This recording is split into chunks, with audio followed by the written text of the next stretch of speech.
Contrary to what somebody said at the beginning of the ride, I am not the next speaker's wife. His wife is a lot better looking than I am, and home with their 2 daughters. But I am a senior advisor on the congressional campaign for Lieutenant Colonel Allen West, and I am one of the people who's responsible for telling him to run, because until we get men like him up there, we're going to have more incidents like this in our lives. So it's important.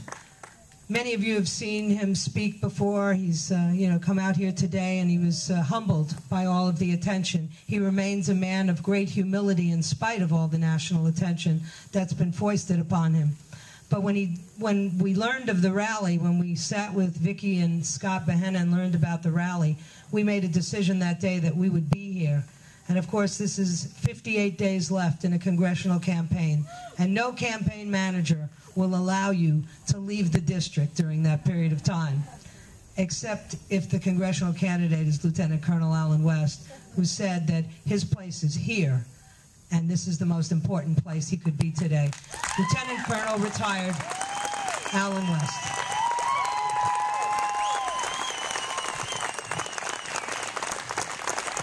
Oh, thank you.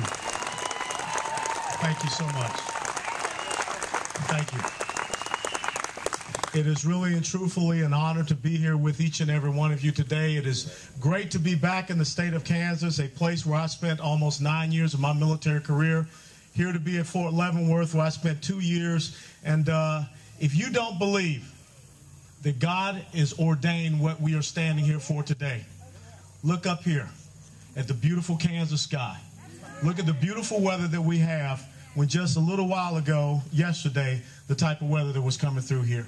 This is important that we have gathered here today. And many of you do know about my situation back in Iraq in 2003. When as a battalion commander, I decided to take an action against an Iraqi policeman who was withholding some information that we needed to make sure that we did not have the continued exposure of the men in my battalion to roadside ambushes and attacks. And I used a good old Southern psychological intimidation trick where I told him that I was going to kill him. And I fired a pistol.